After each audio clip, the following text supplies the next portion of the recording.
Good evening, everyone.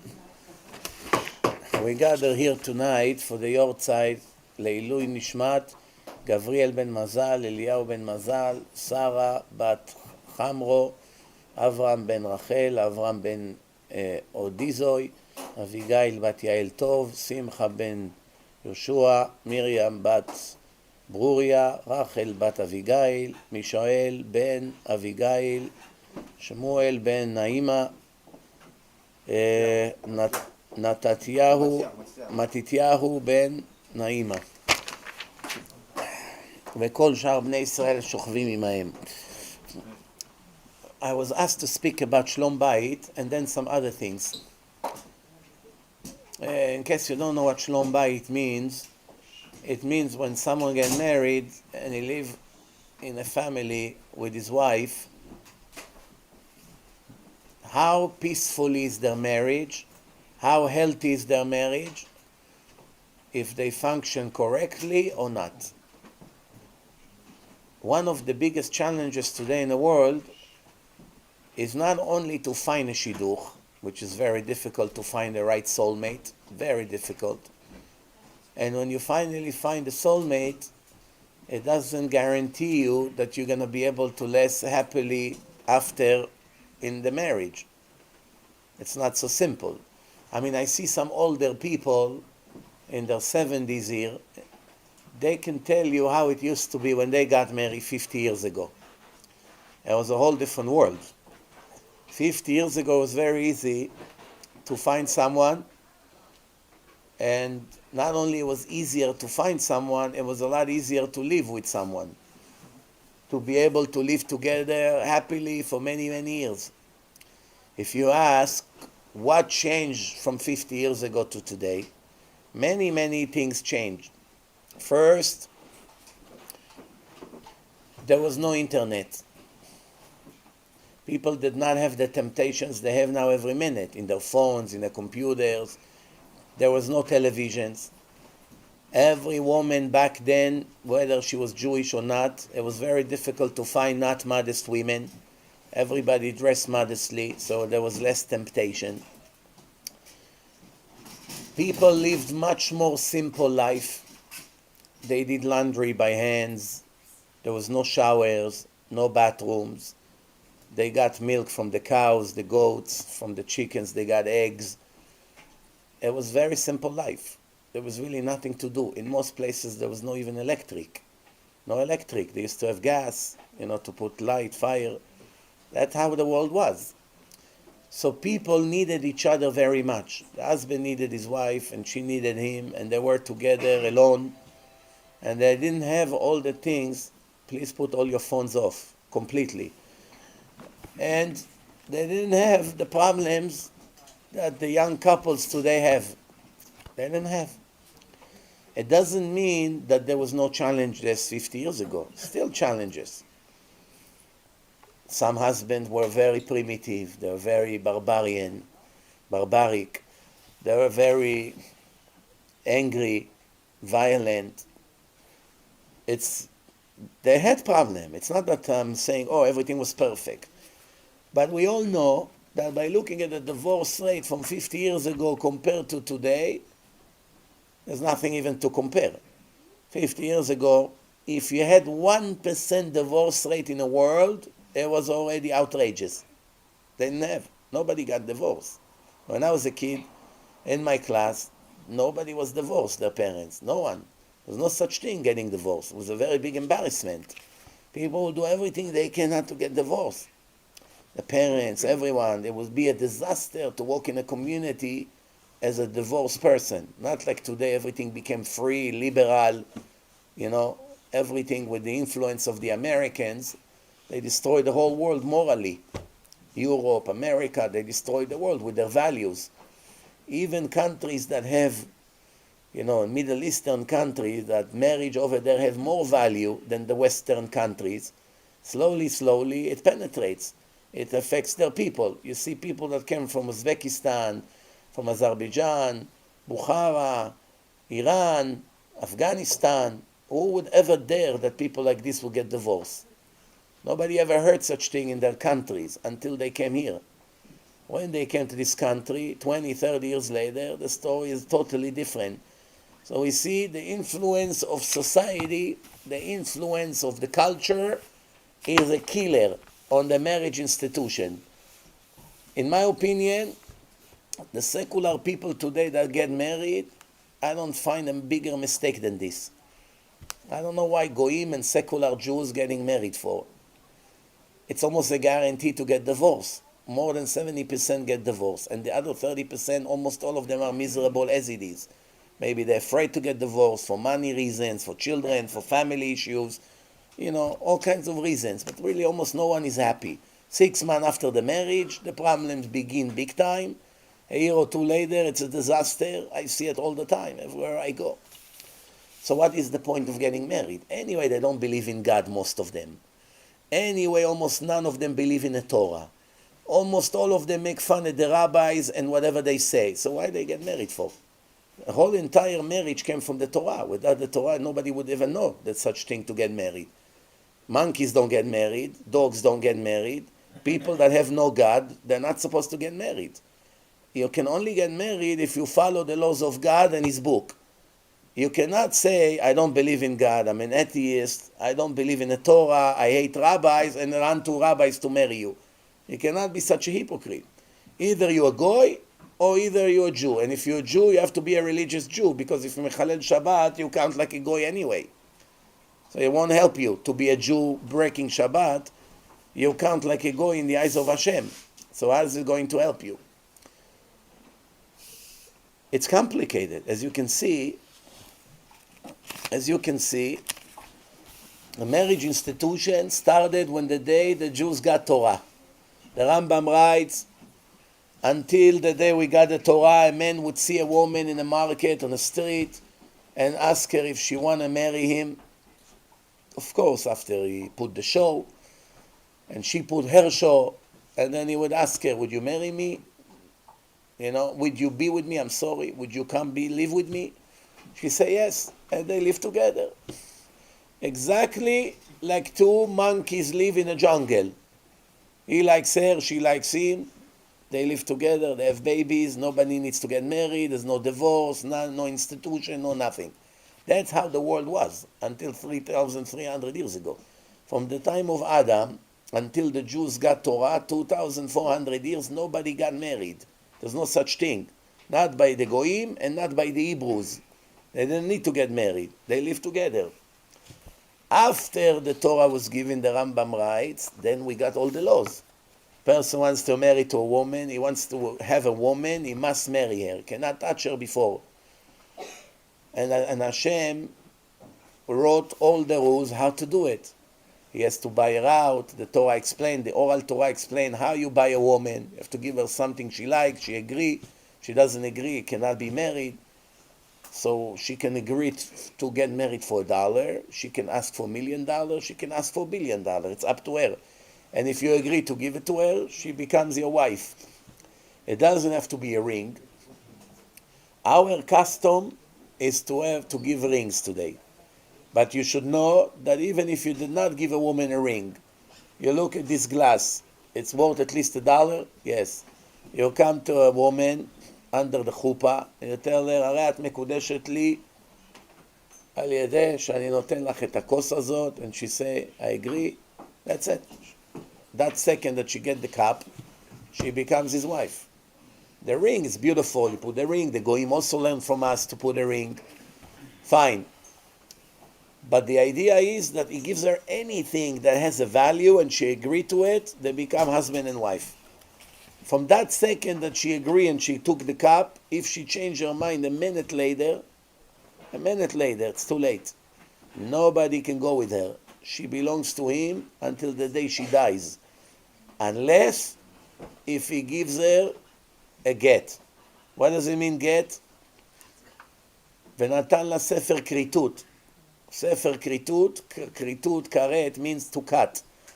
When someone is מחלל שבת, the Torah say, מחלל שבת מות יומד, ונכרתה הנפש ההיא מישראל.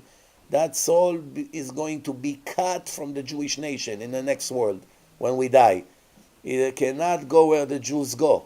Why? Because it's not Shomer Shabbat. Therefore, he cannot enter where all the righteous Jews go. He cannot go. Why? Because he's Mechalel Shabbat. Mechalel Shabbat, הרי הוא כגוי לכל דבר. He's 100% like a non-Jew. And if he breaks Shabbat, he has no share to the world to come. Why? It's written in the Torah. Hashem cuts his neshama, his soul, out of the Jewish nation for eternity.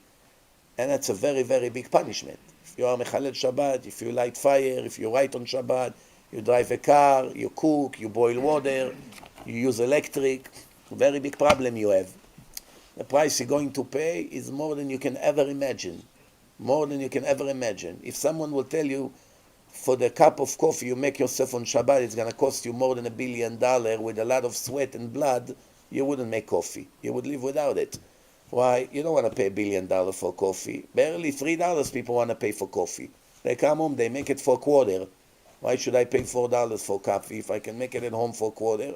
Even that people calculate. Another 5 minutes I'll be home, I make myself coffee. Imagine if it cost you $1 billion, and then the next cup of tea, another $1 billion, and when you start the car, another $1 billion, and you're going to have to work for eternity to pay for it. This is what it means, Mechalel Shabbat. People don't understand. They think it's a joke.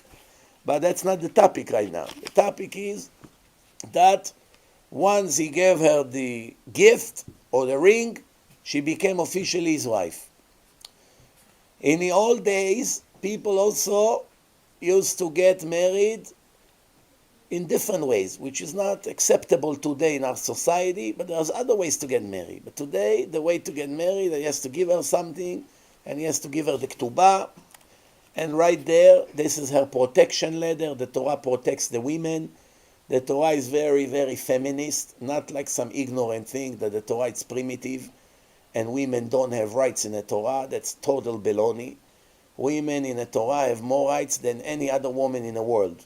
Why? No other woman in the world have rights like the Jewish woman. Why? Because when she get married, she can ask the man, you want to marry me? I want you to write to me in a ketubah $10 million. She knows he's a rich man. He has $100 million. She wants $10 million in a ketubah. He said, no, come on, you exaggerate. $10 million in a ketubah, I write for you. I don't want to marry you.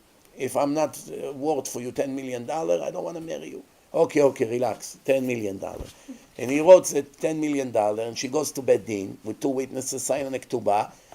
And when he dies, or when they get divorced, the first one that get his money, it's her. Before the children, before all the people that he owes the money, before the banks, before the liens. If somebody has a lien on his property, she, the wife, comes before everyone. So who say that Hashem did not care of the ladies? They have the first right before anyone else. The children of the Jewish nation was put in the hand of the women. They have to raise them. Hashem said that he loves Avraham Avinu for one reason. Avraham Avinu was a perfect human being. Everything about him was perfect. He was tzaddik, he had emunah, he was humble, he was modest, he was isha chesed, he took care of people all his life, he never complained once in his life, he risked his life for Hashem, he fed all the time people for free, he suffered a lot in his life. And what happened? After all the list of great things about Avraham Avinu, the Torah said that Hashem loved him for one reason. What is it? What's the main reason that Hashem loved him? I know that he's going to pass my Torah to his children. That's why I love him. That's what's written in the Torah.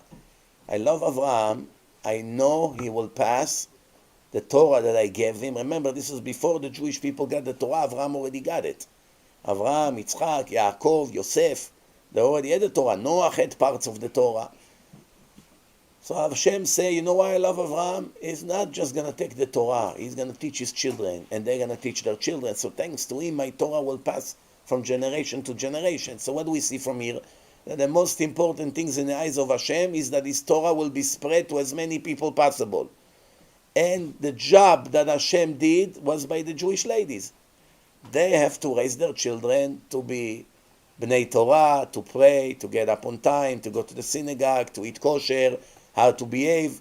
The men, even today and back then definitely, they used to go, either they learn all day in yeshiva, or they work all day in the field. By the time they come home, it's dark already.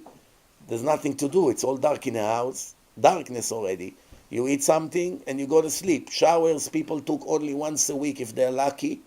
There was no baths and showers like today with hot water, boiler, beautiful $5 million Italian marble, and all kinds of televisions and remote and electric, and the size of a bathroom is the size of a house. They didn't have all these things. How was the bathroom?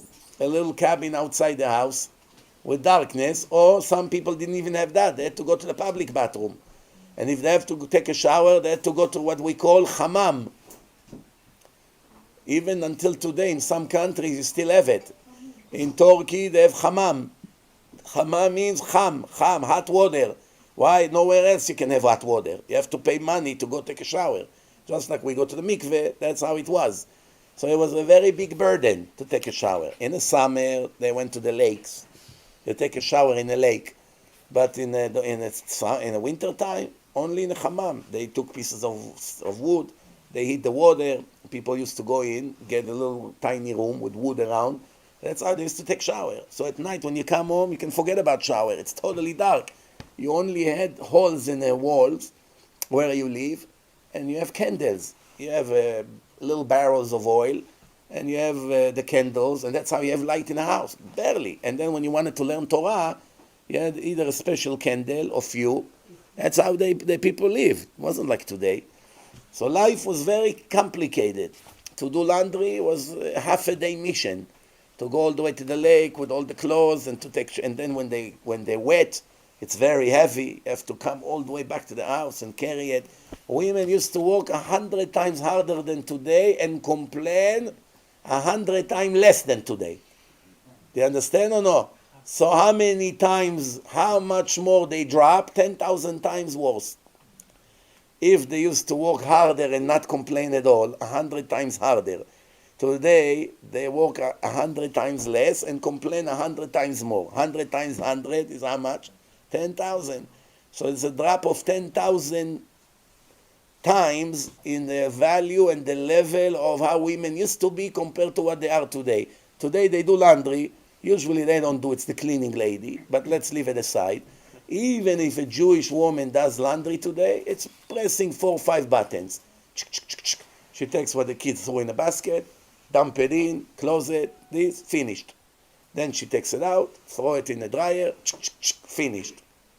If you would show her a movie, how it used to be a few hundred years ago, even 100 years ago, even 50 years ago, how it used to be compared to today, one time doing laundry back then was like more than 100 times today, hard.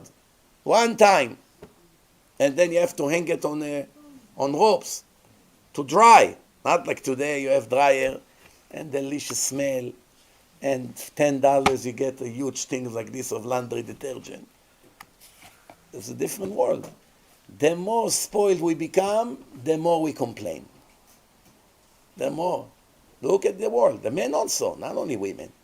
Men also become more and more spoiled. Before they invented air conditioning, did you ever hear someone complain about the heat and the humidity? People live with that. People were dripping sweat all day. It was a way of life. Once we got used to the air condition, 2 minutes we sweat, we faint. Wow, come on, what's going on here? Why they don't turn the AC on? Right away. The idea is that this is the way people are. The more they get, the more unsatisfied they become. Same thing when we come to the marriage institution. Today, after I mention all the problems around in the world that's hurting the marriage, now let's talk about the personal problem that also hurt the marriage. Not the world, not society. Husband and wife. First problem, I'm going to give you a list of many problems. You're going to know which one of the things belongs to you or not. And then you will know what to fix. Problem number 1, the husband and the wife never ever learn in our generation what marriage is. Not the husband knows, not the wife knows. They never learn. They didn't read 20, 30 good books about it. No woman prepare for the marriage the way she should. And no man prepare for the marriage the way he should. Secular men have no idea what I'm talking about. What do you mean to prepare? There are books about marriage. They don't even know there is such thing. Religious men, if they are learning in yeshiva, maybe there is a chance. If they're not learning in yeshiva, they're just religious, they go to work every day, they also don't know anything about getting prepared for the marriage, because they're not people that sit and learn. They work, they go to pray, and that's it. They hear a little bit Torah on Shabbat from the rabbi. People that learn in yeshiva, most of the time they learn Torah, they learn Chumash, they learn Gemara mostly, Shulchan Aruch, Rambam, Halacha, and some other books, She'elot v'Tshuvot, a little bit Musar, that's it.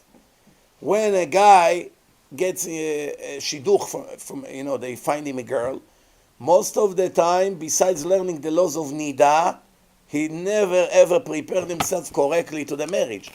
There's no adracha. Nobody trained the chatanim how to behave to a woman. Nobody trained the kalot how to behave to their future husband.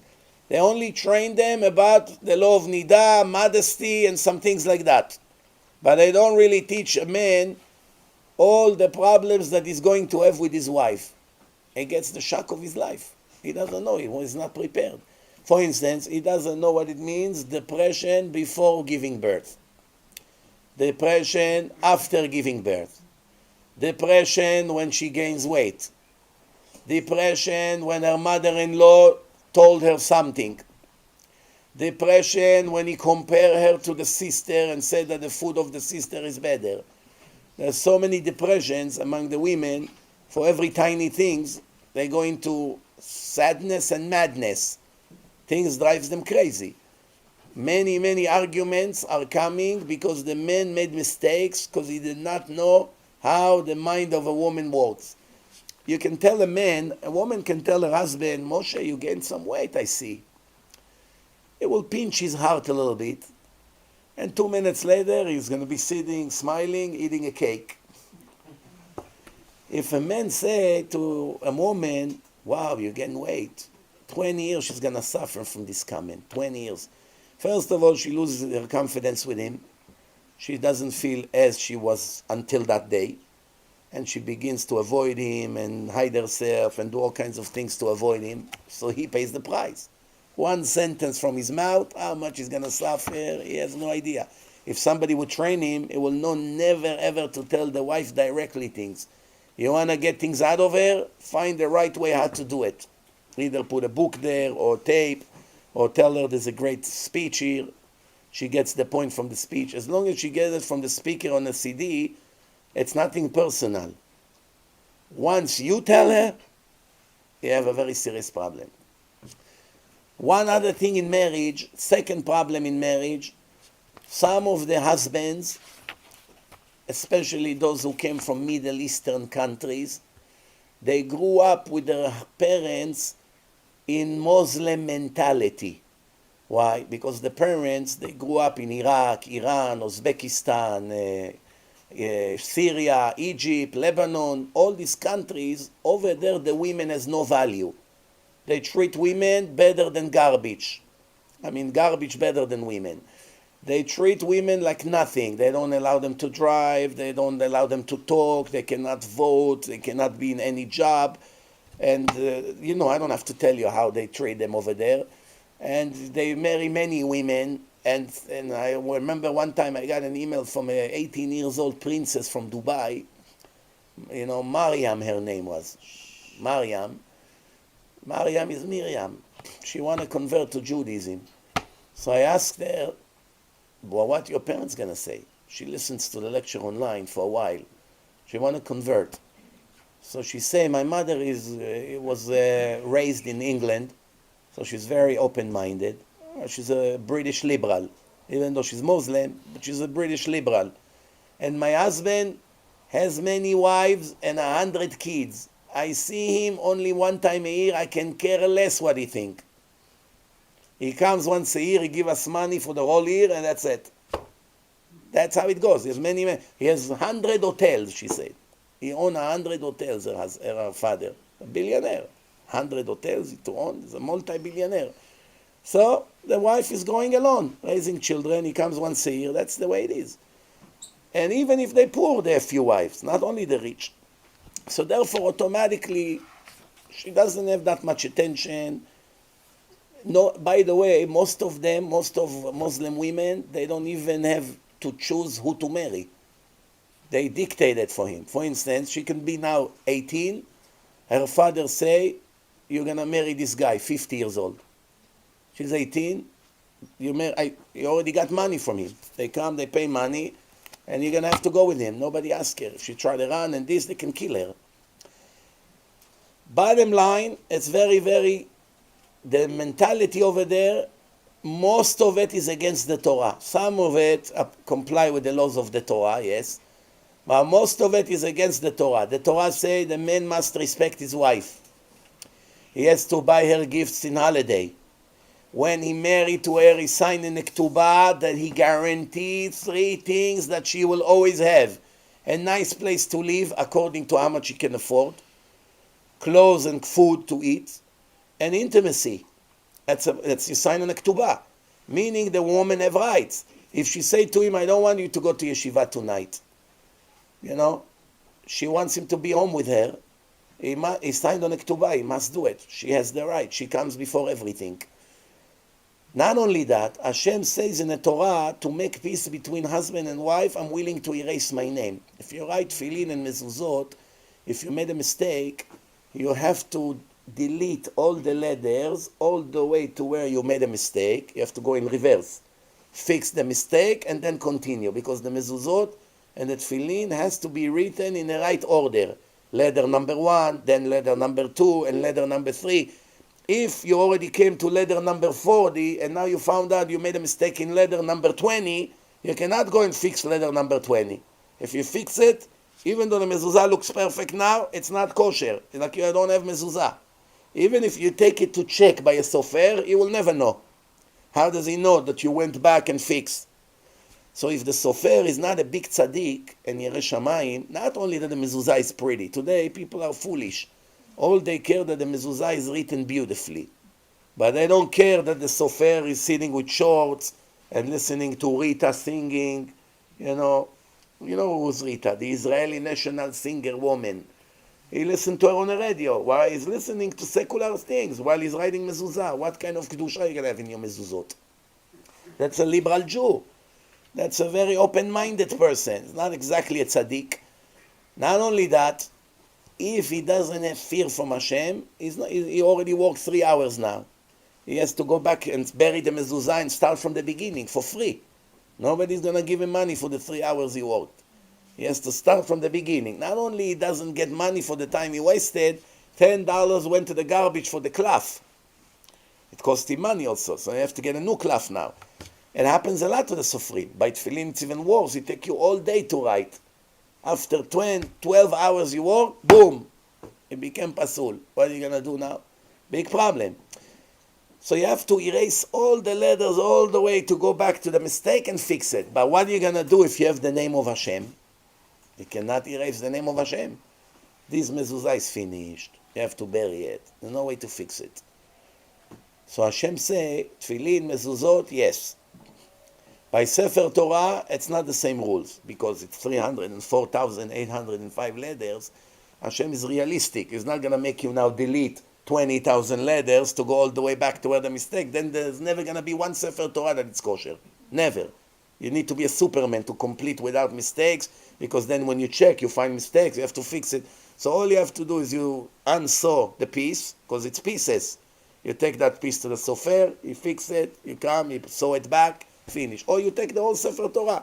You take it to him, he fix it over there, no problem. Top. So Hashem said, even though I say not to delete my name, if it will make peace between a man and a woman, I agree. Even though it's a very big thing, I agree that you erase my name. When? If a man suspects that his wife is not so faithful to him, he takes her back in the time of Bet HaMikdash to the Kohen. They write the name of Hashem, 72 letters, Shema Meforash, with all the kavanot on a cloth like a mezuzah. You put it inside the water. As you see, the water is clear. Once you put it with the ink, all the ink comes out in the water. Even now, if you take mezuzah that you have in the door and you put it in the water, 2 minutes later, the whole water is going to be black. It gets deleted. The mezuzah will not be kosher. That's why if you have mezuzot outside and it rains on it, It's a very big mistake, because most of the time water will go in, and it's all get deleted, and tragedies happen in the house when the mezuzah is not kosher. Tragedies, mamash tragedies. So that's why when you put mezuzot outside, you have to make sure that it's a good box, that there's no water going in, it's waterproof, or wrap it with the saran wrap, that in case water try to penetrate inside, it's going to be covered from all over, and no water goes in. And mezuzot of outside also needs to be checked, not only for water, also for sun damages. If you have mezuzot outside, look at the box. The box is inside the house. If they're white, they stay white. If they're clear, they stay clear. If you put them by the sun is like an oven. It cooks the plastic and what's inside. Then after a few years, you open it, you want to take out the mezuzah, it becomes powder. Remember, it's leather. And when the leather get dry, all you have to do is crack it, like this, and it's pasul.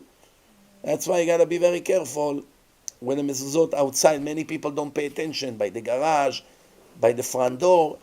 You have to be more sensitive to it. So Hashem say, you take her to the Kohen, you put it in the water gets deleted, she has to drink. If she really cheated, she dies immediately.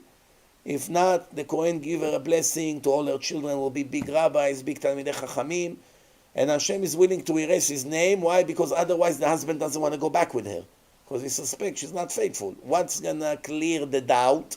If she drinks from this water, that the name of Hashem was erased. So from here we learn many, many laws. That for Shlom Bayit, Hashem is willing to compromise on some of the rules of the Torah.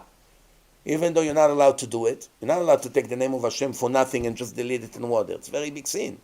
If you erase the name of Hashem, it's a very big sin. But for sake of Shlom Bayit, you're allowed to do it. Also many other things. There are many other things that people do not know. They fight with their wives because they do certain things not correct. They fight with them, but if they only knew, it's not justified to fight with them. It doesn't justify. Some of the chumrot of the Torah, we have halacha and we have extra. You're not allowed to fight with your wife on any extras.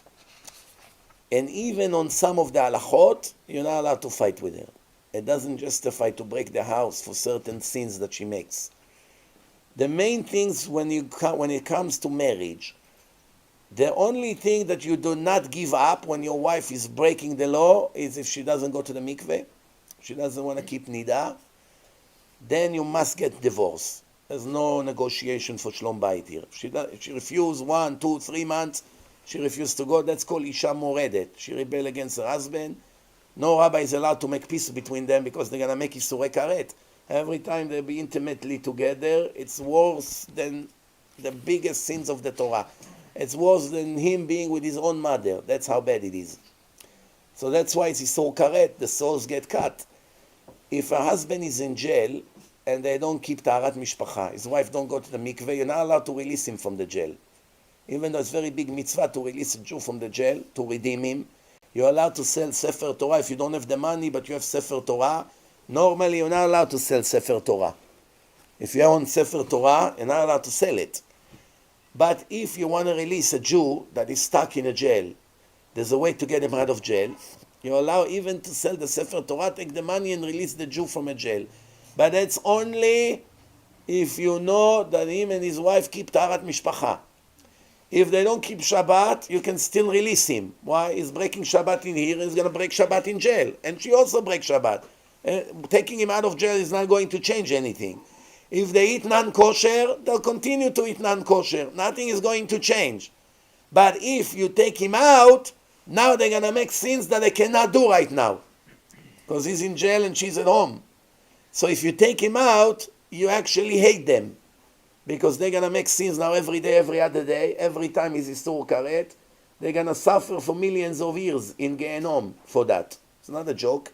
Better they sit in jail, watch television and some basketball, than go home and make sins that later they're going to have to suffer for millions of years. But nobody knows it. Right away, they run to take people out. They don't take him out. You tell him, I'm willing to help you out in one condition. If you sign here, you swear to me, you promise, that when I take you out of jail, you and your wife are going to keep Taharat Mishpacha, You're not going to touch her in the time of a period and all these laws, and then later on, after the 7 days, she goes to the mikveh. So a third of the month separation, and 2/3 you're allowed to be together. If you're going to do it, then I'm taking you out of jail. If not, I'm not letting you out of jail. You stay here for 1,000,000 years. I don't care. For your own good, because I love you. I don't want to take you out. So he's going to tell you, well, you know I'm not religious. You never told me anything. Why now all of a sudden you're talking to me about mikveh? There's one thing, you're not religious. There's nothing I can do. But now you are in my hand. You need my help, right? I'm not going to help you to make sins. When you break Shabbat, it's not my fault. When you eat not kosher, it's not my fault. I'm talking to you, you don't listen. What do you want me to do? To kill you? There's nothing I can do. I gave you CDs, you don't listen. I beg you to come to lecture, you don't listen. But now if I get you out of jail, I am the reason you're making the sins. I don't want to be. I don't want to do it. So that's one thing that if the woman refuses to do, they have to get divorced. But anything other than that, you don't get divorced for it. The wife doesn't want to keep Shabbat, it's her problem. She's going to lose her olam haba. The man shomer Shabbat, she's not shomer Shabbat. Minimum 2 years you wait until she agreed to become shomer Shabbat. You try to give her book, CD, bring her to the rabbi, beg her, buy her gift, in any possible way until she agreed to keep Shabbat. Later on, it's hard to stay together. Why? Especially if the man is not shomer Shabbat. Why? I tell you why. Because it's one thing, I keep Shabbat, the wife doesn't want to keep. Or the wife keeps Shabbat and the husband doesn't want to keep. So, okay, I save my soul. It's his problem. No. Problem is when the children grow up, when they become 5, 6, they begin to realize one of my parents is a goy. He lives like a goy, he eats like a goy, he walks without kippah, no tzitzit, he doesn't make blessings on the food, and he breaks Shabbat. It's 100% like a goy. And the mother is a rebbetzin, and the father is a goy, or the other way around. The father is a rabbi, and the mother is a goya. Who do you think the kids will learn from? 95% of the time from the wicked parent, not from the righteous. Why? Because every person has yetzer hara. They always push you to the negative. You understand? And the yetzer hara will push you to be like the one that is not so religious. Why? He's going to take you to places on Shabbat, buy you things. What are you going to do with your mother at home? You have to go to the synagogue. The yetzer hara will tell you, hey, don't be fanatic. Look, you're going to go with your father. He's going to take you places. That's why it's very dangerous. That's why you got to be very, very careful. Never, ever to marry a non-religious person if you are religious. 2 non-religious people, they can do whatever they want. If one of the 2 is shomer Shabbat and keep the laws of the Torah, the biggest mistake in history is to marry a non-religious person, even if he's a wonderful human being. Nice, polite, generous, classy, educated. It's all baloney. There is no way that Yaakov and Esav can live in the same womb, in the same stomach. No way. Why? She's going to break Shabbat in front of your eyes. She's going to watch things in front of the children. She's going to read horrible things. She's going to say things that will drive you crazy. How long are you going to survive? If you really love Hashem, this marriage will become a nightmare. Nightmare. Do you know how many women suffer like this? Do you know how many men suffer like this? Because they follow their desires and then they pay the price. They forget that these desires and passion would go 6 months after the marriage anyway. And once they began, you stay with the problem. So there's nothing to cover. When in the beginning you get excited, you don't see the picture clear. Because you think, oh, I'm going to have a great life. But this great life, 6 months later, begin to evaporate.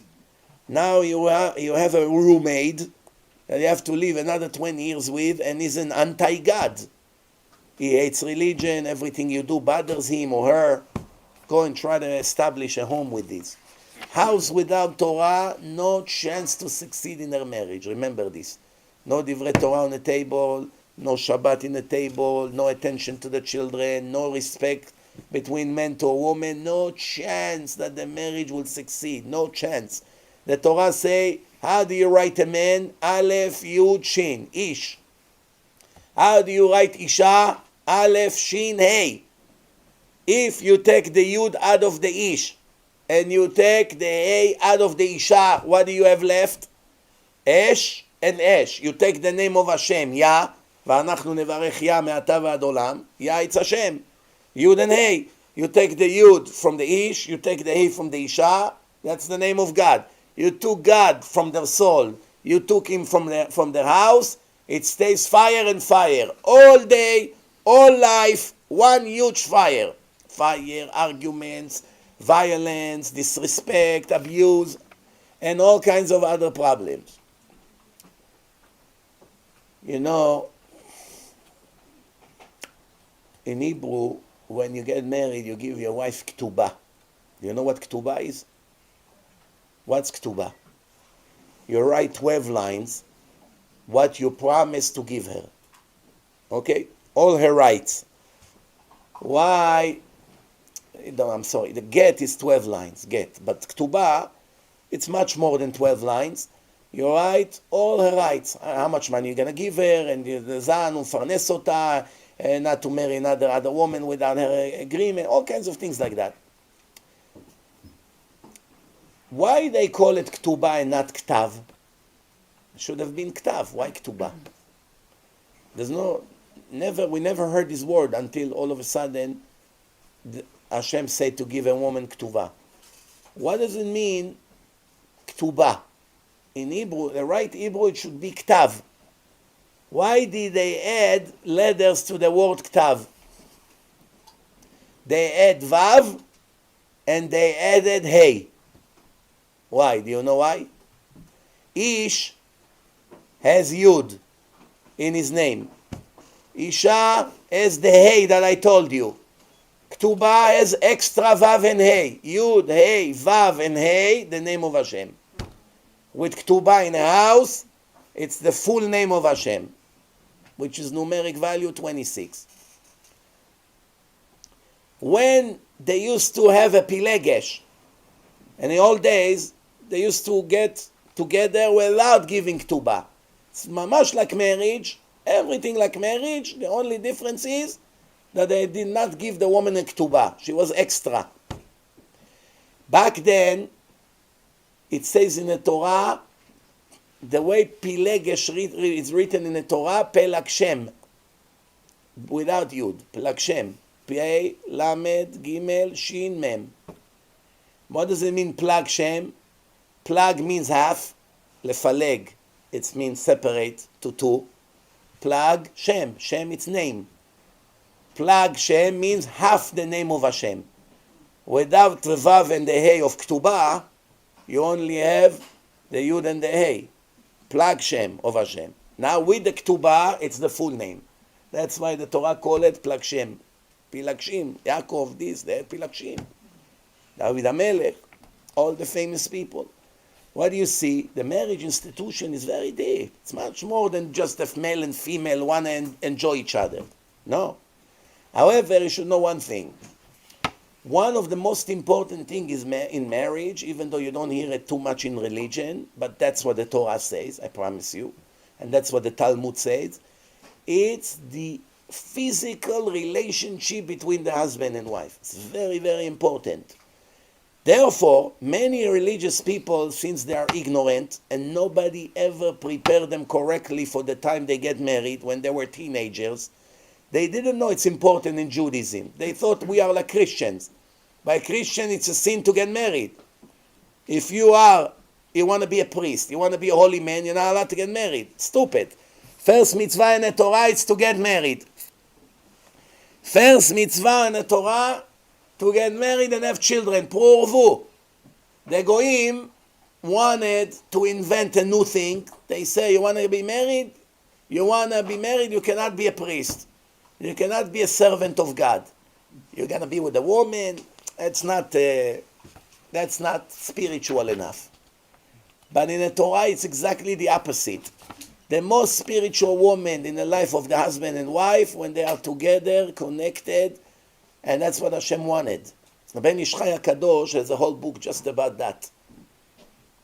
If I wouldn't tell you it's the Ben Mizrachi, you would throw me out of the window if I read to you what the book says. Lectures I wouldn't be able to give. Even I think, after I would say, what do you want from me? It's the Ben Ish Chai, the biggest Mekubal in the last 100 years, in the whole world. He wrote it, not me. He would still throw me out. Why? You wouldn't be able to digest. When I saw it for the first time 20 years ago, I was very, very surprised. But when you read it, you begin to understand everything. That nobody knows why Hashem made it this way, and why like that, and why it's this shape and that. It's mamash unbelievable. Then you understand how the physicality is so important in a marriage. So rule number one, for all the single people over here, please do not make mistakes that your friends did. When they offer you a woman or when they offer you a man, these are the conditions that has to be before you agree to get married.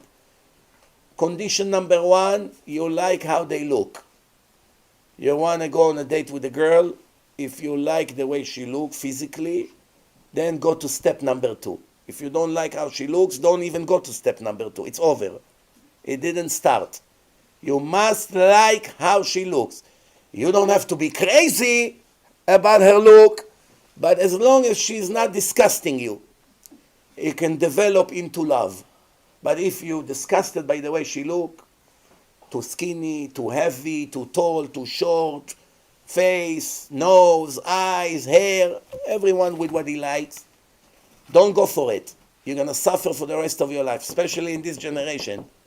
I'm talking from what the Torah said and from seeing it in 23 years that I work with the public. Always the same problem. If they got married without liking each other in the beginning, it will be almost impossible to ever fix this marriage, because it didn't start correctly. The Torah says a man cannot marry a woman before he sees her.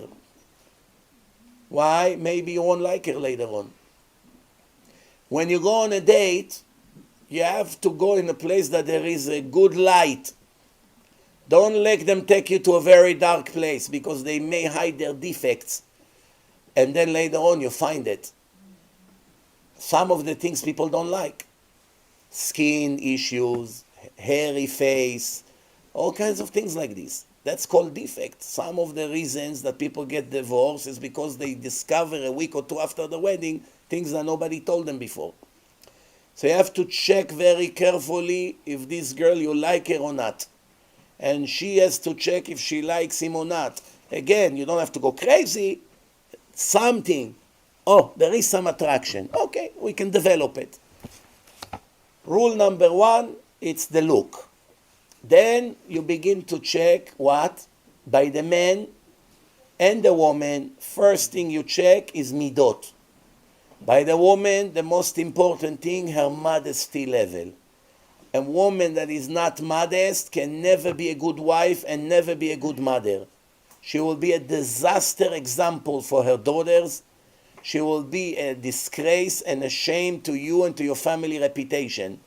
You gotta be very careful if this girl is modest or not. Modest not only in the way she dress, modest in the way she behave. For instance, in today's world, Facebook, internet, friends, all kinds of things, Hashem Yirachem.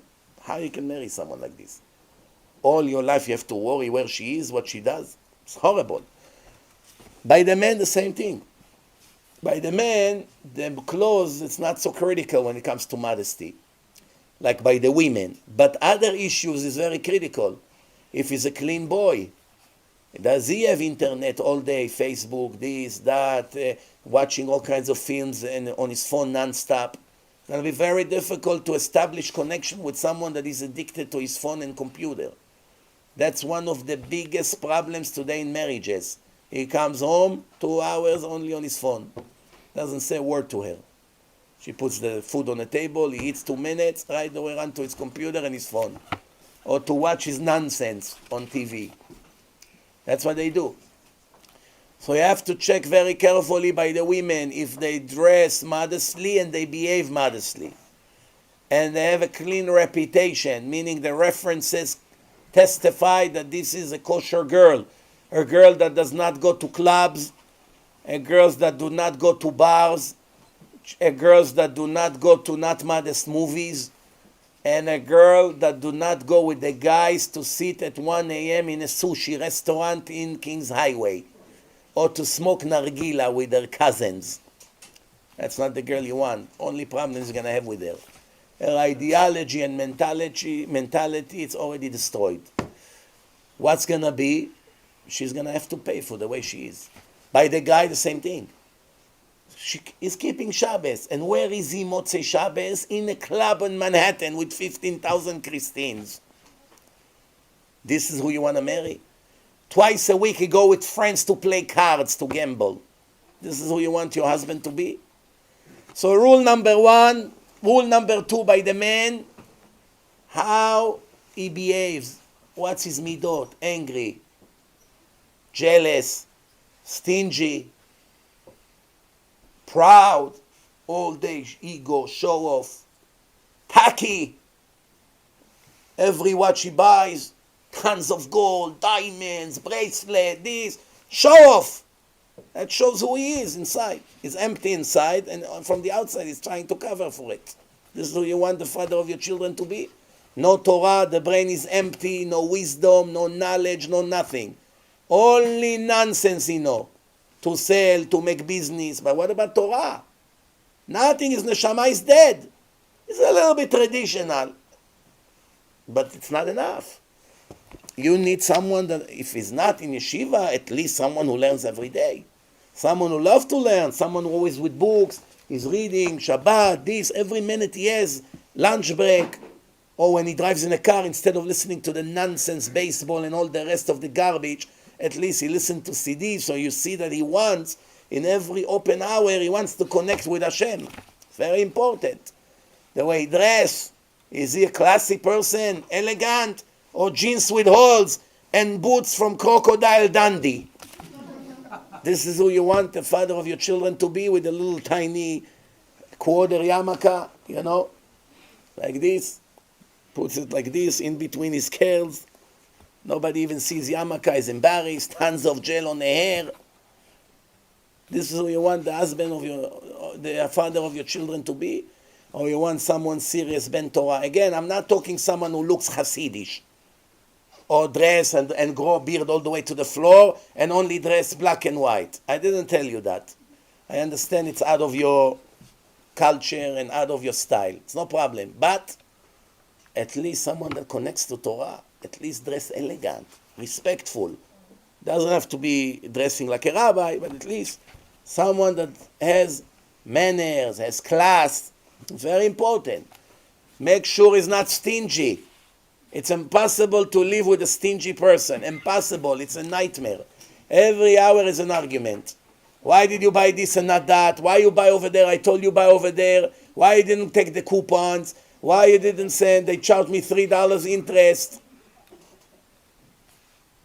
Why you buy this? Why you buy that? How come? Why you always buy the most expensive? All the time he fights with her. Everything. She has no life. Afraid. When the credit card bill arrives, that's her nightmare. Wow, she's nervous all day reading Tehillim. What do you do, Rachel? You finish Tehillim in the morning. No, today I read 2 books of Tehillim. Why? As soon as he's going to get here, he's going to open the American Express bill. Shem Yerachem, what an FBI investigation I'm going to have. You understand? Very big problem. If he doesn't have, he doesn't have. What can he do? You can only spend what you have, right? But a lot of people have. There are husbands here in the community that never let their wife even be on their bank account. She cannot write a check. And definitely they don't even tell her how much money he has. It's not your business. Everything is on his name or on his father's name, and the woman, like in the Muslim countries, she's a broom. As long as she does the job, that's it. Give children, make food, and be quiet. That's not what the Torah wants. Someone who treats his wife like this will get severe punishments for every day. Every day she cries home. Every day she's depressed. Every day she's upset because of you. First of all, it makes you lose money. Because the Gemara says, if you want to be rich, make sure you treat your wife like a queen. Give her everything she needs. If you have a lot of money, get her maids. There's no mitzvah to torture her. I'm going to educate her. She's too spoiled. So what? If she can live and be a princess, because you have millions of dollars, so what's the problem if you give her an amiga to help her? What's the problem? Or 2. What's the problem? Okay, so she'll be spoiled. So she won't clean the bathroom. So she won't do a lot of other things that some other women do, or what your mother and grandmother did. Or is mitzvah to torture her? What is this? If you don't have money, you don't have money. You tell her in the beginning, listen, you marry a bachur yeshiva. I won't be able to give you no maids and no car and no this and no meat every day and none of these things. Also,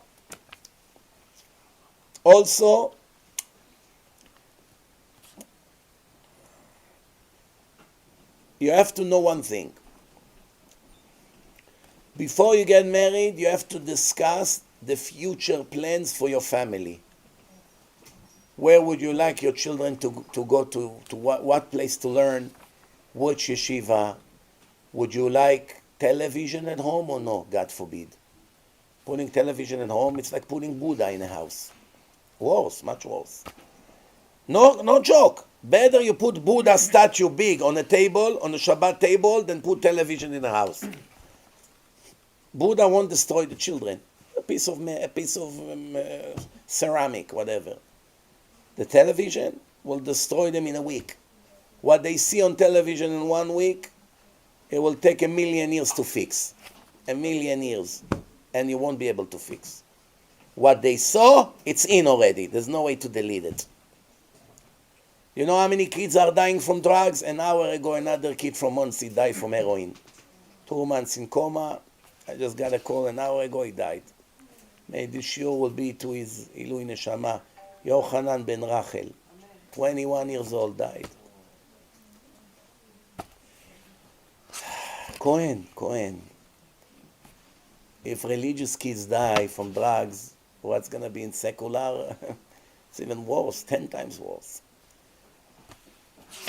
Some of these things is because of the internet. They saw things in the internet, they wanted to experience it, and that's it, that's the end. You got to be very careful. Better to stay single than to marry the wrong person. Amen. You should know that. There are 3 statuses. There are 3 statuses among human beings. 3. What is it? 1. Happily married. Very, very few people get to this zchut, to this merit. Very, very few people. It's very difficult to reach that level. Happily married, real happiness. 2nd, single. And 3rd, what's the 3rd? Miserably married. Now I want to ask you, happily married, everybody understands it's the ideal. Which one of the 2 is worse? Miserably married or single? All single are miserable. All. One more, one less. They all want one day to have a family and children. If they know they'll die single, they're not happy about it. Unless their mentality is Manhattan style, career and all that, they don't want children. That's a different story. They brainwashed by the university so bad that they lost their human character. I'm not talking about this kind of people. I'm talking now about a person, even not so religious, but he wants to get married, to find a shidduch and to live with a woman or with a man, and to have children and to, to be together, holidays, this. It's a dream of most people, if they're normal. So now which one is worse? Miserably single or miserably married? Some people say to me, Rabbi, at least I have a wife. She'll save me from the sins at least.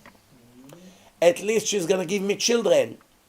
At least somebody will cook for me and do my laundry and make deposits in the bank and do errands for me. And she thinks at least someone will sponsor me. I'm tired of living by my parents and my father with his anger. At least I'm going to have a nice place. I'm going to have my car, some credit cards, a maid or 2. That's what they think. True or false? All these things is basically convenience. Convenience does not cover up for misery.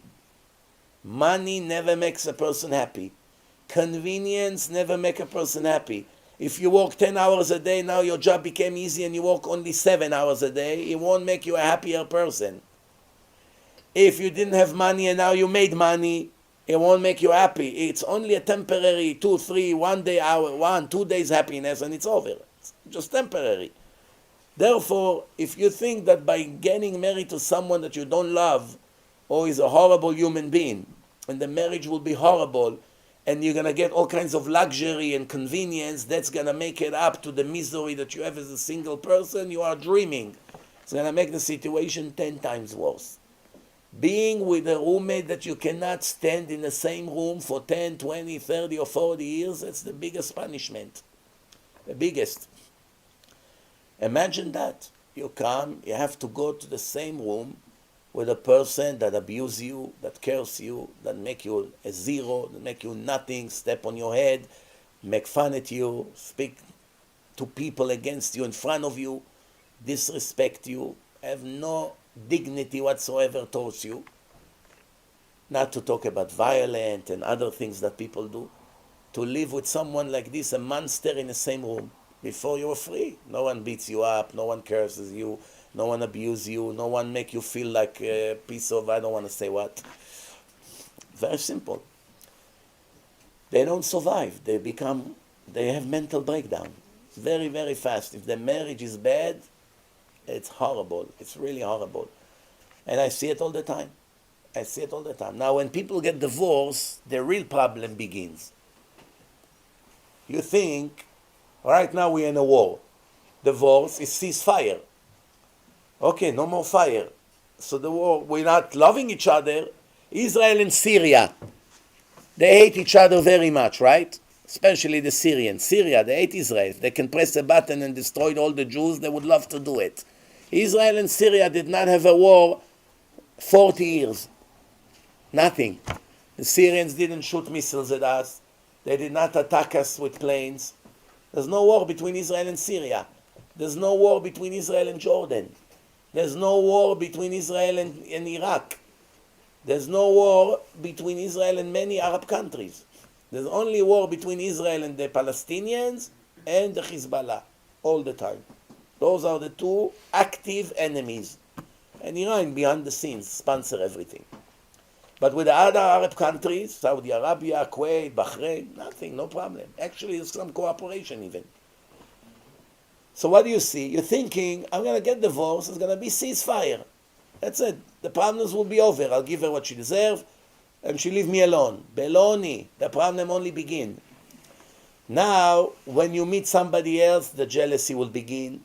She's going to turn the children against you. Your own children will hate you. She's not going to let you see them. She's going to call the police on you. She's going to make so much problems for you that you think your problems are over, they only begin.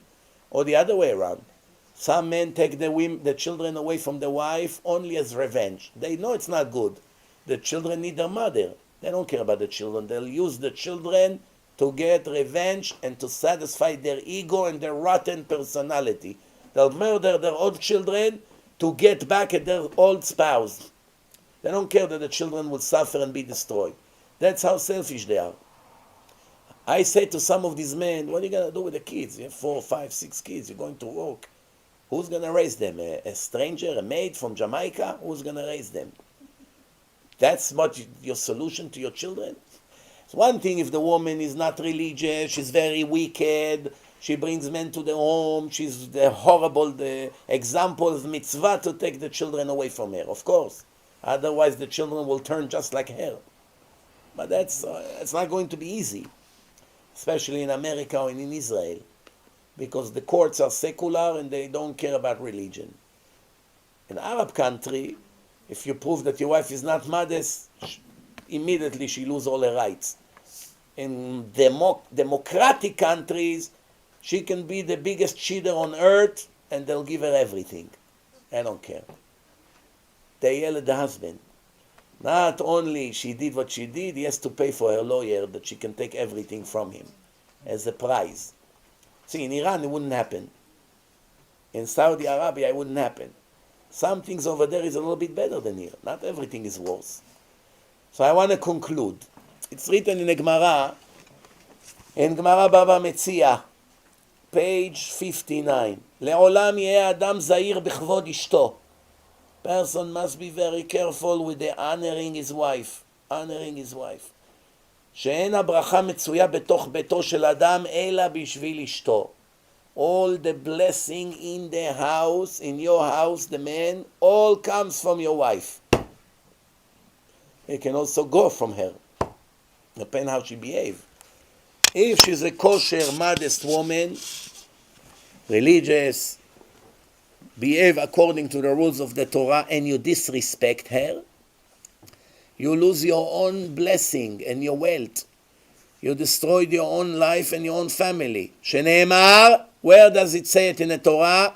ולאברהם היטיב בעבורה. All the good that Hashem gave to Abraham was thanks to Sarah. But why? Abraham was just as big as tzaddik. Sarah wasn't bigger tzaddikah than Abraham. Abraham is one of the most tzaddikim people in history, most righteous people. Abraham needs the merit to come from Sarah. He wasn't tzaddik enough that Hashem will give him. He was. But the Torah says, I'm giving you thanks to your wife. Meaning the zchut of the wife, that's the blessing in a house. In the Zohar it says, if the woman dressed not modest in the street, she takes away the parnasah of her husband. Why? Why parnasah? Because the women and the money come from the same branch in the tree in the upper worlds. Same branch. There's a tree with branches. On the same branch, you have women and parnasah. Come from the same branch. So it's connected. If the woman is not modest, she goes to the wedding, everything open, this, tight, Shem Yirachem, with no dignity. You lose money. You're supposed to make $1 million this year, you're only going to make 200,000. Maybe it will be enough to live. You could have put 800,000 on saving for hard days. You're not going to put it. You know why? Because your wife walk on the street with pants, or with shorts, skirts above the knees, or short sleeves, or cleavage, or open in the back, or too tight clothes, or high heels like the Twin Towers. And if you think that that brings you blessing to your house, not only you're wrong, you are dreaming. It destroys the blessing of your family. The Gemara also say, Itatach gutza gachin velachishla. Your wife is a midget. She's very short. Put your head all the way down that she can talk to your ear, that you should listen what she needs. It's an expression. Meaning, no matter where your wife is, happy, sad, upset, good mood, bad mood, this age, that age, it doesn't matter. Always make sure, what can I do for you? What can I do for you?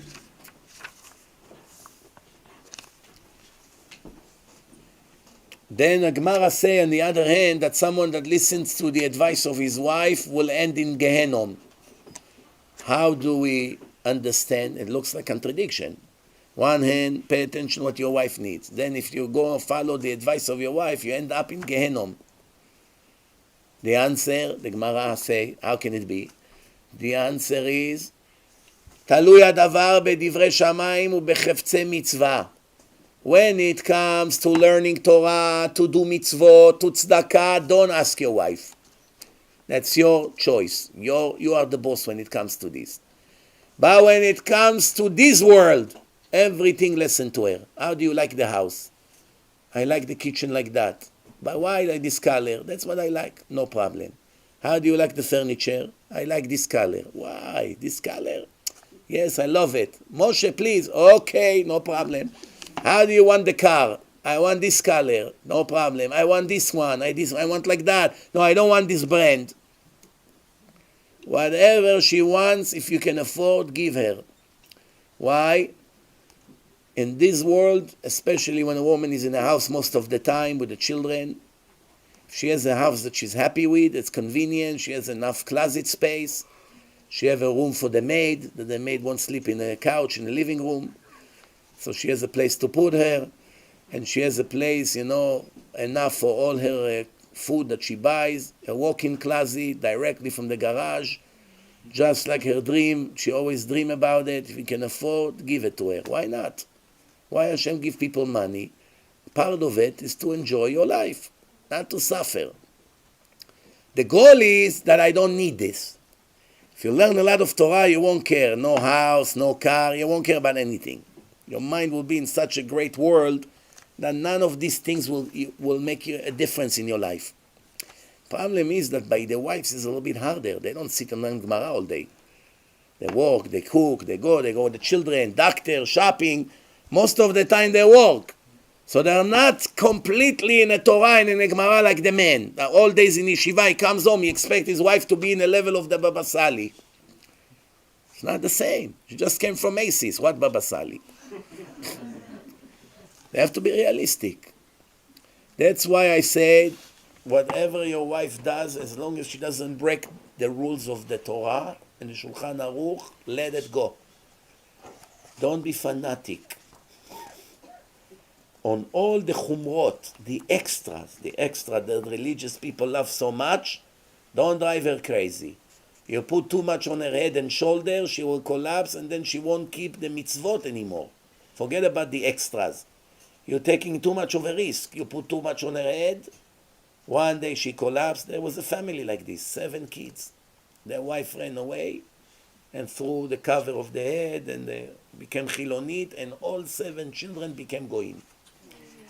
Because her husband was an arrogant, tough guy. Everything she did, not 100%, immediately like a Gestapo. She ran away, she couldn't take it. Baruch Hashem, one of the 7, starting to come back now. But there's a long way to go. How much we have to sweat now to fix because of his midot. Kapdan yoter midai. The Gemara says, oivei ish anshe beto. It can be a situation that the enemies of a person is the family, his wife and children. Sometimes it's the other way around. Everyone shake from him. There are wives that when the day their husband died, they pretend they cry, but it was the happiest day of their life. Few of them already told me that. To be honest with you, you don't understand what I just got saved from. You don't know what he did to me in the last 20 years. No matter how much I tell you, it's never going to end. For the first time, I can finally breathe and have a life. She's still going to stay single and raise children alone with no parnasa. Baruch sheptaranu me'onsho shel ze. Gestapo. Of course, what do you expect from a woman who will get beaten up and abused every day? That she will be sad that the Nazi died? Do you know a Jew that was sad when the Nazi that was beating him up every day died, that he was sad about it? If it's not normal, yes. That's the way the people are. Someone who tortures you, you're not sad when he dies. That's it. That's why you got to be very careful, because if you make your own family suffer, you don't know how much problems it will bring to you in this world and definitely in the next world. Rav Shmuel Misalant, when he married his wife, he made a condition with her. He said, everything that relates to the next world, I am the boss. Everything about this world, you are the boss. House, apartment, window curtain, this, kitchen, chandelier, pictures, tablecloth, I don't know, whatever, it's your, what car, where to buy, this is all yours. No problem, you be the boss. But what yeshiva to put the children, I am the boss, not you. What Rebbe to hire to teach them, I am the boss. Which synagogue we're going to pray, I am the boss. Which rabbi we will follow, I am the boss. But you be the boss in everything here.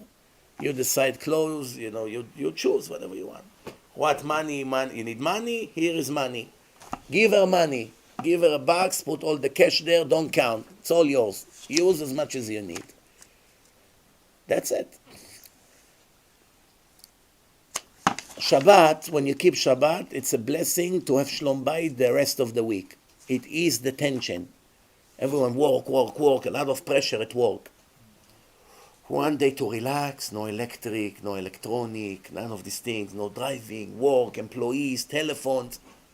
It brings a person, it comes down. It gives more strength to survive. The woman has to learn that her husband, according to the Torah, has to be her king. She has to treat him like a king, to the point that when he comes home, she has to stand like a real king. The Torah say, Hashem said, Vayar Hashem et Adam, Vayomer Hashem, Lo tov heyot Adam levado. It's not good for the man to be alone. E'aseh lo ezer kenegdo. A man without a woman is incomplete. I'm going to make his life complete by making him a partner. How will I make him the partner? From his DNA. I won't create her like I create him, from the sand. I will take from his DNA, from the bone, and I will make her from him, to teach her that she was made for him, not he was made for her. It doesn't mean that she's not important.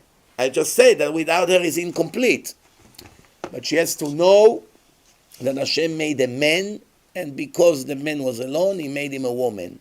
There's a reason for it.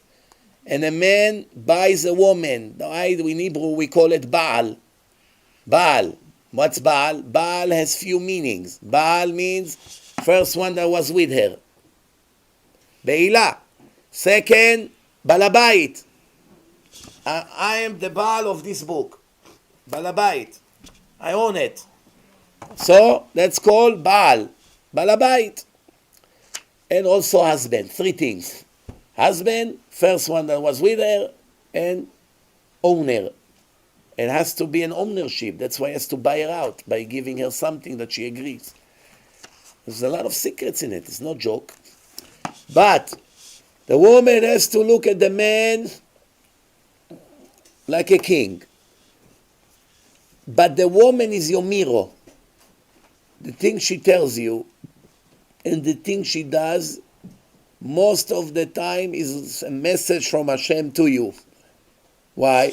Because even if a woman is evil, even if she's very tough and have pride, and she's angry, and she doesn't have patience, and she doesn't have good personality, she's very lazy, she basically have everything bad about her. If you treat her like a queen for 2-3 months, she will change her attitude. Guarantee. No matter how bad she is. I'll give you an example. One guy came to the rabbi. He said to him, Rabbi, I want to get rid of my wife, but I don't know how. The rabbi said, divorce her and pay her the ketubah. So that's the whole point. The ketubah, it's too much money. I don't want to give her the money. So the rabbi said, okay, I'll find you a way, but keep it between us. Make a vow, make a neder, that you're going to build us a new synagogue for $2 million. Since we both know that you're not giving money so easy, basically barely a quarter we can get out of you every day, so you will never build us the synagogue in the time you say it. Since you do not keep the vow, the problem is, the Gemara say, that the children and the wife of the man died if he doesn't keep his vows. Since you don't have children, there's nothing to worry. Who's going to pay the price? Your wife. So in 2 months, Hashem will take her. But I want to tell you something. In 2 months, since you have only 2 more months to be with her, change your attitude to her. Buy her flowers, give her compliments, buy her gifts, perfumes, take her to restaurants, maybe go on a weekend vacation with her. You don't want her to die with bitter feelings. You don't want it. You want her to go up there not to be angry at you because she can cause you a problem later on. Let her go to Olam Haba with a smile. 2 months, can you do it? Rabbi, 2 months, I'm willing to sacrifice. He comes home, he brings flowers, this. I made a reservation, we'll go for a weekend, a Shabbaton, hotel, this. What do you like? Maybe I'll buy you a nice dress. Let's go shopping. The food is delicious. Wow, the house is so nice. You work so hard. The wife said, maybe my husband died and a new soul came into his body. Not the same guy. Slowly, slowly, she doesn't rebel anymore. Oh, finally I get some treatment. 2 months later, she became Sarah Imenu. The best wife in the world. He runs to the rabbi. He says, Rabbi, I want to cancel the deal. You're not going to believe what happened. It's a miracle. It's not the same woman I've been suffering from. The rabbi told him, no, things like this you cannot cancel. It's a vow. You cannot cancel it. It's a vow for a holy cause. Rabbi, I don't want her to die. It's not in my hand anymore. We signed it and it's in Shamayim. What do you want me to do? So how can we stop it? Only one way. Build us a synagogue. You keep the neder. This cheap guy had to give $2 million to get what he had for free all these years. You understand how it goes? Now I want to tell you something. There is something that is all the tension. Compliments. You have to learn to give your wife a lot of compliments, even if 90% of them are false. The Torah allowed to lie for a good cause of peace. If somebody come to the rabbi and say, Rabbi, I saw my wife is talking to you in a wedding. What did she tell you about me? You're not going to say, she said you're very stingy and angry and it's a nightmare to live with you. So you say, no, she was talking about the wedding and the chatan and the kala, how wonderful that they're finally getting married. You sure? She didn't speak about me? What are you going to say? Yes, she say you're the world's husband in the world? That he's going to go and kill her? You're not allowed to tell him the truth. He's going to make more fights. You're not allowed. You have to say something the opposite. She said that you're a great husband. You're trying very hard. Ah, really? That's what she said? Now he feels I have to do for her. She's not so bad like I thought. That's what Aaron HaKohen used to do. He gets the man and another man. Reuven said that he's sorry so much that he had a fight with you. He loves you so much. Then he goes to Shimon, say the same thing. And right away he invites them. And they're happy.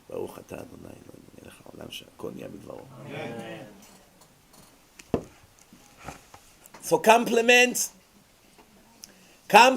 are very, very important. You got to give your wife minimum 10 compliments a day. Thank you. Minimum 10 compliments a day. Shh. Wait, I say minimum. Minimum means less than that, you're breaking the law. Listen carefully. What kind of compliments? You dress so nice. You look so nice. I love this. The food is delicious. Thank you for making order. I'm sorry for you. Your cleaning lady didn't show up 2 weeks before Pesach. Show that you care. Show that you care. Do you know how important it is for a woman that you actually show her that it hurts you, that she suffers? You have no idea. She will appreciate you for the rest of her life. If you tell her, oh, you're lazy, so she came 3 days, so one day she doesn't come. Enough. You're too much. One day you work a little bit. What's going to happen? Don't you see that's what Hashem wants? That sentence. She came to you like going to the Western Wall to put a note. She expects salvation. You have to tell her, oh, she's really not fair, this cleaning lady. I cannot believe it. You're right. Do you want me to stay home? I'll help you. I'll take a day off. No, of course. No, go to work. What are you talking about? Maybe you have anyone to come to help. You show that you care. The food, no matter how horrible it is, you're the best chef in the world. Unbelievable. I asked my mother to learn from you this recipe. I'll tell my sister to learn from you how to make this gujguje. 1,000,000 times better than hers. Ashpolo, osavo, what do you want? Come on, you're exaggerating. Hers is much better than mine. All of a sudden, no, your mother's is 1,000,000 times better. But if you said the other way around, 20 years she'll fight. How did you dare to tell me? That's the way it is. You never ever tell your wife she gained weight or that she eats too much. You can send somebody else to do the job, but you don't dare to do it. It's very dangerous. Men must take showers every day. In the winter, at least once a day. In the summer, once or twice a day, depending how humid it is. They must wash their hair. They should never have oily hair. Should never have dandruff on the jacket. They should never have bad smell from their mouth. Many men that I speak to, they have horrible smell from their mouth. Horrible. Mamash like a dead rat. And the first thing come to my mind is, I feel bad for the wife of this guy. Imagine she has to live with him. She's probably embarrassed to tell him. Otherwise, he will take care of that problem. Sometimes it's just one visit to the dentist. It could be infection in the gums or something. Some medicine will fix it. Not to eat garlic, even if you're Bukharian. or Romanian that likes garlic. Don't eat garlic at all. No garlic, no onion, no nothing. If your wife went to her parents for 2 weeks, eat as much as you want garlic. Same thing the women. It's written in the Gemara. Rav Chisda taught his daughter what food never to eat when her husband is around. If you went on a trip, now it's your week. But if your husband is around, you don't ever eat amba, you don't eat chilbe, you don't eat garlic, you don't eat onion, you don't eat any food that makes bad breath. It's terrible for the connection. So you gotta take care of your cleanness and the way you are. There's no permission to gain weight. The Gemara says women were made for beauty. They don't have permission not to take care of themselves because it's hurt the shlom bayit. It hurts the shlom bayit. One big rabbi told me 15 years ago, and he's a very holy man, very holy man. In modesty, he's probably the most modest rabbi I ever met in my life. You watch his eyes completely, he doesn't even hear voice of women on the phone. That's how holy he is. He told me, don't ever tell women not to wear wigs. Better they wear wigs, that their husband will be attracted to them and they will have shlom bayit, that they're going to put a shmata on their hand and the husband will go to cheat. Today, after 15 years, I see how much he was right. Back then, I thought it's not normal when he told me that. How can he tell me such a thing? Rav Ovadia screamed so much against peot. 15 years later, today I saw so many thousands of cases, now I know what it is. But as long as the wig is modest, at least there's rabbis to count on. There's big rabbis who allow it as long as it's modest. No rabbi allowed long wigs. Nobody.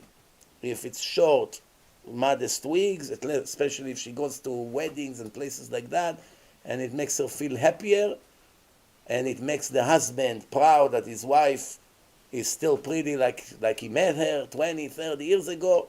If that's what makes them happy, don't say a word. What's better? To have for complete cover. The women who cover all the time without wigs, they're going to get a much bigger reward than those who go with wigs. There's no question about it. But if they sit 20 years and suffer, my sister has a wig and my husband doesn't let me, and they suffer, it's not going to be a mitzvah for them. If your person dream all the time to make a scene, in the beginning it's fine. Then you overcome. But in 20 years you don't fix this problem. 20 years you're still in your mind not modest. So what's the point here? The point is to do it because that's the right thing to do, not because you are forced. Of course, better to do it when you are forced than not to do it at all. But better to do it because this is what the right thing and Hashem is happy. That's it. But today's generation is so dirty, so filthy, so much temptation, such horrible streets, and with everything around, that if that's going to make the connection between them better, I'm sure Hashem will be more lenient on that, because I already told you that Hashem is willing to erase his name for Shlom Bayit. That's the way it is. And I'm not saying it from myself, it's not my opinion, so don't say I said. It's big rabbis, I heard more than once.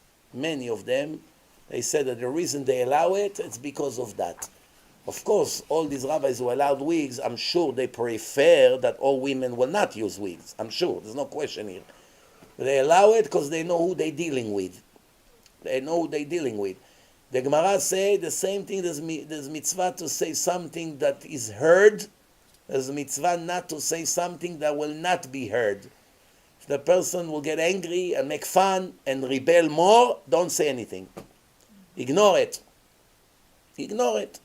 I'll give you an example. One person moved to a different state. The community over there, the Sfaradim, are not educated in Torah at all. They're not educated. They're all working people. He is a person that learned a lot in yeshiva, so he knows all the laws. And everybody knows that Sfaradim needs to eat meat that it's Bet Yosef, Halak Bet Yosef. So when you live in Queens, what reason you have not to get Halak Bet Yosef, or in Brooklyn, or in Monsey, or in other places, or in Israel? You have places that sell Bet Yosef. Okay. But in some places, very difficult to get Bet Yosef, because the Ashkenazim control the market, the meat market, and there's only Ashkenazi butchers. And the Sfaradim are a minority over there, and for the 2%, 3% Sfaradim they have over there, they're not going to go out of the way to start ordering a whole department of Bet Yosef. So they just buy glad kasher. Sfaradim is not good. They have to eat Bet Yosef. Rav Ovadia himself writes in his Yabia Omer book that if you go to a house of Ashkenazi or in a place that you cannot get Bet Yosef, you can eat their glad kosher meat based on Safek Sfeka. There are two doubts here. One doubt, who is right in the halacha, the Marana Bet Yosef or Rabbi Moshe Isserlich, the Rama of the Ashkenazim. They have an argument 500 years ago when the Shulchan Aruch was written. And the second doubt is that this particular meat could be Bet Yosef, because the Ashkenazim do not separate. All the shchita, when the long was okay, glad kosher. Some of the longs is smooth, some is a little bit less smooth. By the Ashkenazim, they don't separate. Oh, this is totally smooth, naturally, Bet Yosef. This is, we have to make it smooth with the hand, so that's glad. They don't separate. For them, it's all kosher. By places of Sfaradim, they must separate. This goes to the Ashkenazim, this goes to the Sfaradim. But since the Ashkenazim control the city, and all the rabbis, the Ashkenazim, and the yeshiva, and the butcher, they only get glad kasher. So you come to a house of a rabbi Ashkenazi or regular Ashkenazi, not a rabbi, and he gives you glad kosher meat. What are you going to tell them? It's taref for me? Rav Ovadia say you can count on Safek Sfeka. One doubt that maybe the Rama was right in halacha. You don't need totally smooth. And the second doubt is maybe this particular animal was Bet Yosef, because it's all mixed. 50-50 or 70-30, there's a doubt here. Right? If Ashkenazim slaughter 100 cows, 20-30 of them was glad, chalak, Bet Yosef, and 70 was not Bet Yosef, but it all got mixed. And they cut it and they make steaks and it goes all over. Nobody knows. You hold a piece of meat, maybe it's Bet Yosef. So because there are two doubts, what happened when there are two doubts? The Torah say you follow the majority. One doubt, make it 50-50. Two doubts, make it 75-25. 50-50. Now on the 50% that it's not allowed, you also have a doubt 50-50. You understand? So you take 25 from here and it goes to the other side. It's 75 against 25. So the majority, that now, according to the Torah, you can eat it lechatchila. Rav Ovadia Yosef. But in your house, come on. You're looking for shortcuts. Go and find Bet Yosef. We're talking now when you came to a place and they ask you to eat and you don't want to embarrass them and it's going to cause tension. You're going to marry an Ashkenazi girl. You're sitting by your parents. Now they're meeting you. They invited you for a meal. What are you going to tell them? Your meat is not kosher for me? It's going to create a big problem. So this guy told me, what is it? What am I supposed to do? I see a Sfaradim here eat not Bet Yosef. They buy glad kasher from the Ashkenazim because somebody started to bring them cheap meat because he doesn't want to make profit. He only wants them to eat kosher meat. But he doesn't get Bet Yosef. He can only get glad kasher. So he sell it for very, very inexpensive price that the people will not continue to eat taref like they used to do. They used to buy not kosher meat at all in a regular goy supermarket. So I told him, don't dare to say a word. Don't dare to talk. Why? Because then you're going to bring the situation back to the situation when they used to go and buy taref. At least now they eat glad kosher. What did they eat before? They ate chazir, donkey meat, camel meat. What do you think they sell in the butchers? Whatever comes. If you're going to ruin what he's doing right now, then the people will go back. They're not going to pay the full prices. They're going to go back to buy taref. They don't care. They don't understand these people. Ignore it. You eat chicken, don't eat meat. They ask you why you don't eat meat. Tell them I rather eat chicken for health reason. That's it. Don't create fight. You see, you need to know. You need to have experience when to make a big deal, when not to make a big deal. If you don't know a lot, you make a big deal about nothing. Same thing with your wife. Certain things she did, you fight with her. In the end, it wasn't even a sin. It was only a chumrah. And you drove her crazy. Okay, before we finish, any questions about what we spoke? Remember what I finished with. Compliments. That's the name of the game. Lots of compliment. No criticism, no yelling, lots of help to each other, and lots of compliments. All-time compliments. Thank you for doing the shopping. Thank you for making the deposit. Can you do this? Can I help you with something?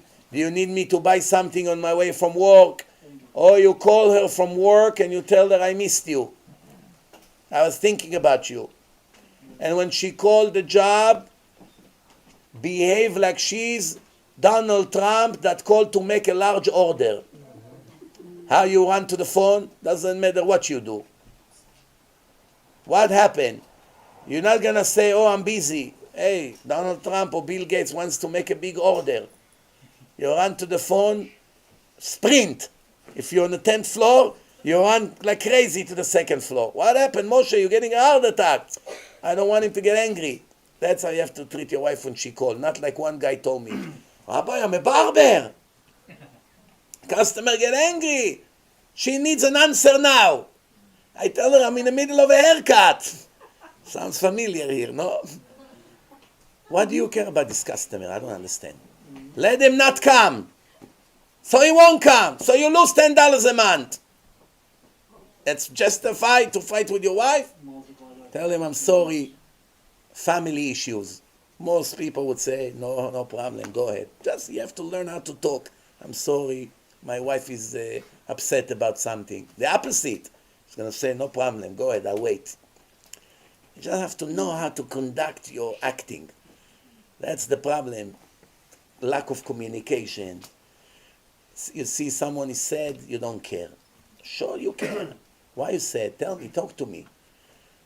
Women do not have a psychologist, and they must have a psychologist all day, every day, all their life. Therefore, their husband, when you get married, you must accept to know psychology. You have to learn. And you have to know how, and psychology, by the way, it's 95% listening to the person. Even if you don't have any advice. You just listen to her. Someone got her angry at work, sit for 10 minutes and listen. And try to talk more than 2 words. The woman speak 20 minutes and say, I understand. That's not what she wants. She wants you to say, wow, you're right, I cannot believe it. It gets me furious that she treated you like this. Do you want me to come speak to the boss? I don't mind, I'll give her a call. Show solidarity, support. This is what they need. Oh, you're so good. I always have someone to talk to. You relaxed me. Or with the kids. Every little pain the kid has, right away, oh, I'm worried. I got to take him to the doctor. Why? What's in their mind? God forbid, maybe he has cancer or something. He complains about pain. You have to know how to calm the women down. From a bug, they like to make elephants. That's the way of the women. You got to calm them down. You have to say, no, don't worry about it. Everything is fine. And the most important thing, don't criticize. Don't criticize. You criticize, you make her lose her confidence and desire to live. The one that will pay the price is not only her, you will pay the price. Most of the marriages could have been avoided easily. I saw it. Many times couple came to me with a date for divorce. I readjust the way they think and gave them some advices and obligations to do. And from then on, they became the happiest couple. Meaning there was really no problem. One more thing that I almost forgot, that applies more to the young couples here. Don't ever, ever, ever, ever tell your parents anything about your marriage. Nothing. Don't ever tell them, my husband yelled at me, my husband didn't want to buy me, my husband said this, my husband said that, he came late, he doesn't love me, disrespect me, he doesn't help me, he doesn't want it. Nothing. Always is nice to me, is a great husband, make them happy. Why? Because when they suffer, they begin to make mistake. Come home, take the kids and come home. I'll show him what it is not to respect you. Come home now, right now, I'm your father. You respect me, you come home now. If not, I'll come to your house, I'll break his bones. I was in Israel now, the husband broke the bones of his father-in-law. Send him to the hospital. The father is in the hospital. And he asked me if he has to go ask Mechila or no. Because the father came to ruin his marriage. He couldn't hold himself. He broke his bones. This is how it ends. Don't ever say anything to the parents. Why? I tell you why. Because the parents have X amount of times that they can hear it. They hear it once, twice, 3 times. In the meantime, you make peace with your husband. You forgot about it. You're now happy. Everything was forgotten. They don't see the whole picture. They only remember once, twice, 10 times, 20 times. A Nazi. She married a Nazi. I see how the light was afraid they're Nazi. You got the point here or not? Same thing. Husbands, you never, ever say to your parents, your wife is lazy, she's not good, she doesn't love, she doesn't clean, she doesn't take shower, nothing. Don't ever. You need a mentor, not parents. Parents are not objective, they're going to make problems and they're going to make the situation always worse. Speak to a rabbi that you both trust, or a good friend of a family that you both trust, that knows a lot, and get an advice. Make him a mentor. And you tell your wife, listen, if we disagree on something, let's not start an argument. Let's call the rabbi. I say my opinion, you say yours. Whatever he say, we both agree to keep. Fair deal? Fair deal. No ego, no jealousy, no anger. What's to fight about? Rabbi, I want to go to my parents for Pesach. He wants to go to his parents for Pesach. We're fighting. Why? Call the rabbi. He's going to ask, where did you go last year? Yeah. Where did you go the year before? Okay. This year you're going here. Or he's going to say, well, you want to go to your parents, but the house of your parents are not kosher. So yeah, with all due respect to your parents, that you love them, they're going to feed you chametz. They're not religious. Why do you even want to go there? Go there on Tuesday. Go there in Chol HaMoed to visit with the children. Why do you have to be there in Leil HaSeder? They're not going to check the ladders. The meat, who knows where they get it from. The dishes are not kosher. The matzot probably is not the best. And who knows what other things going to happen over there. All of a sudden, one of the brothers is going to turn the television on. This is what you want your children to see on the most important Yom Tov of Passover. You have to know the religion comes before selfishness, before what's good for me. The religion always comes first. So if your husband tells you something, you have to be objective. If you know he's right when it comes to religion, give up. Don't fight. It's not a personal matter. If he tells you, I want to go to my parents every Shabbat, never to your parents. If her parents are just religious, maybe not like his parents, but they are. They keep, the house is kosher, then he doesn't have a case. But if you know they're not religious, you have to tell your husband, I don't want ever to go to my parents on Shabbat. It's not good for us, it's not good for our children. That's it. What do you mean? Sometimes husbands come to me, I don't know, I don't want to fight with my wife. She want to be by her parents and let us say that. I ask him, is your wife religious? Yes. You sure? Yes. So how does she want to be 2 days over there with television and this? What kind of atmosphere is that? She's not religious. It's all fake. A religious person can be in a place of secular people for 2 days on the holiest day of Pesach? What's next? On Rosh Hashanah also? Yom Adin? You want to visit your parents? You have 6 days a week.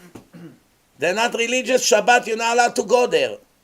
You're not allowed to go to a place that they don't respect Shabbat, and in the middle of Shabbat, they're going to show your children that they're like goyim. Just because you love them. You have to love Hashem more than you love your parents. You understand?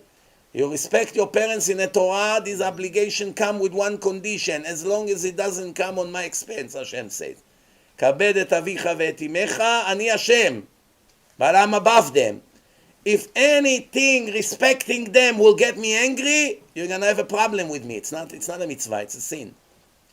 So if your father tells you, go get me something that is not kosher, you're not allowed to get him. I'll go get you something kosher. Non-kosher, I'm not going to feed you. You understand? And there's many, many other examples.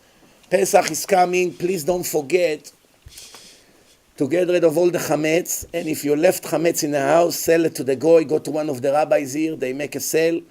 Before Sunday night finished, you must sell the chametz. Monday, you're not going to be able to sell the chametz anymore to the goy. And the most important thing in this entire Pesach, even more important than Leil HaSeder, is to make a cancellation of the chametz on Monday morning before 10 a.m. After you burn the chametz, you have to say, in a language you understand, all the chametz that I have in my possession, whether I saw it, whether I did not see it, will all be dismissed, will be cancelled like the sand on the ground, will be all dismissed. You have to say it 3 times. in any language you understand. And after that, all the chametz that is left by you, if you did not sell it to a goy, will all become like sand. You don't commit a sin. Otherwise, it's 3 sins every second for 8 days. 2,170,000 sins in 1 week. 2.1 million sins. So it's very, very important to do the cancellation. But after Pesach, if you find chametz in the house that you didn't see, you're not allowed to eat it and you're not allowed to give it to anyone. You must destroy it. Because you already say in your mouth that it's like a sand. Sand you don't eat and you don't sell. Thank you very much, Avram, for inviting me here. 3rd year in a row. 5 years in a row? Wow. We're getting old fast. 5 years in a row. Lecture about midot. Huh? Every Monday. Okay, every Monday I have a very good lecture here in Fresh Meadow on 73rd, 172nd Street in Bet Eliyahu, Bukharian Center over there. From 8 o'clock it starts. After Pesach, Monday after Pesach, we're going back to that series. Very important. It's about personality, how to live better life, how to succeed, how to fix the personality. Every Monday, 8 o'clock. Baruch Adonai Le'olam. Amen ve'amen. Please take CDs here for free. Don't forget to take the CDs. We have Baruch here. Anyone who's looking for Shidduch, we have now a website of Shidduchim for religious people only. Please write down your information.